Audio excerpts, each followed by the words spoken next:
For Pacifica Radio, I'm Christina Onnested. Russia has launched another round of missile strikes in Ukraine targeting infrastructure. Ukraine's President Volodymyr Zelensky says Russia's knocked out 30% of the nation's power stations. Missiles hit stations in Kiev, Dnipro, and Mykolaiv. Ukraine's foreign minister announced he'll submit a proposal to President Volodymyr Zelensky to cut diplomatic ties with Iran. It comes after Russia used a series of kamikaze drones in Ukraine supplied by the country. Dmytro Kuleba said Iran is responsible for recent destruction and has also called on the European Union to impose sanctions on Iran.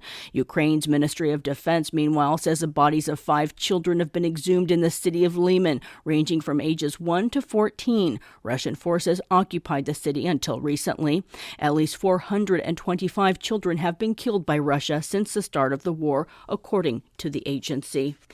Haiti's government and the United Nations Secretary General are calling for armed forces to help get aid shipments to Haiti, where armed gangs have blocked delivery of aid and fuel at the country's main port. It comes amidst widespread protests demanding Prime Minister's resignation. Pamela Estrada reports. The United States UN Representative Linda Thomas-Greenfield authorized a non-UN international security assistance mission to help improve the security situation and enable the flow of desperately needed humanitarian aid. Haiti's Foreign Minister Jean-Victor Genoux said through an interpreter that the Haitian people are suffering and that the resolution would be a good start in getting them the help they need. This is definitely a step in the right direction.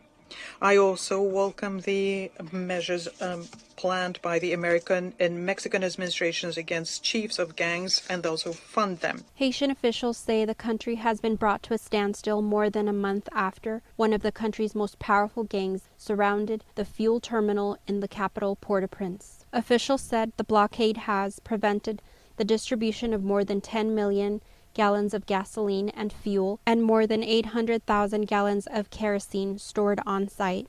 I'm Pamela Estrada for KPFA. An Iranian competitive climber has disappeared after competing without her nation's mandatory headscarf covering in South Korea.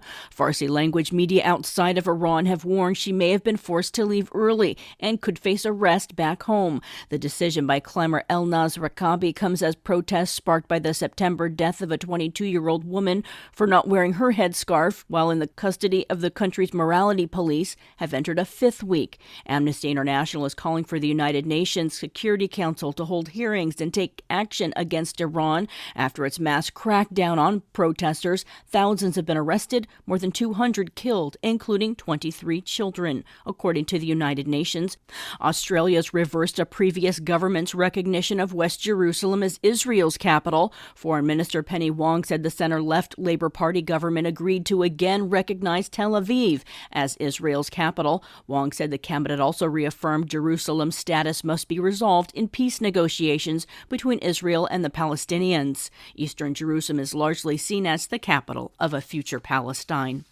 The United Nations chief is demanding an end to hostilities in Ethiopia's northern Tigray region and the withdrawal of Eritrean forces fighting alongside the government. Secretary General Antonio Guterres told reporters Monday violence and destruction have reached alarming levels and civilians are paying a horrific price. He also stressed there's no military solution to the nearly 2-year conflict between Tigrayan forces and the federal government. In the U.S., a new House Oversight Committee report shows former President Donald Trump's company charged exorbitant rates for Secret Service agents staying at his hotels. The report shows on at least 2 occasions Secret Service agents were billed $1,100 each night. That's 5 times the normal government rate. The Trump Organization denies any wrongdoing. It says Secret Service agents' rooms were often comped or were provided at a deep discount. President Joe Biden has announced the student debt forgiveness program is live, up and running, noting millions of borrowers have already applied for student loan relief. Some 40 million people are eligible for up to $20,000 of student debt cancellation. He says the application is easy and quick online at studentaid.gov. Mary Sherman reports. Over 8 million people have applied for federal student debt relief since the application period opened on Friday. President Joe Biden on Monday urged borrowers to avoid scams. The president also expressed optimism that any legal challenges to the program will be defeated. As soon as I announced my administration's student debt plan, They started attacking it, saying all kinds of things. Their outrage is wrong and it's hypocritical. I will never apologize for helping working Americans and middle-class people as they recover from the pandemic, especially not the same Republicans who voted for a $2 trillion tax cut in the last administration, mainly benefited the wealthiest Americans and the largest corporations, and didn't pay for a penny of it. It racked up a deficit. More than 40 million Americans are eligible for the program. I'm Mary Sherman for Pacifica Network and Public News Service. And I'm Christina Onnested for Pacifica Radio.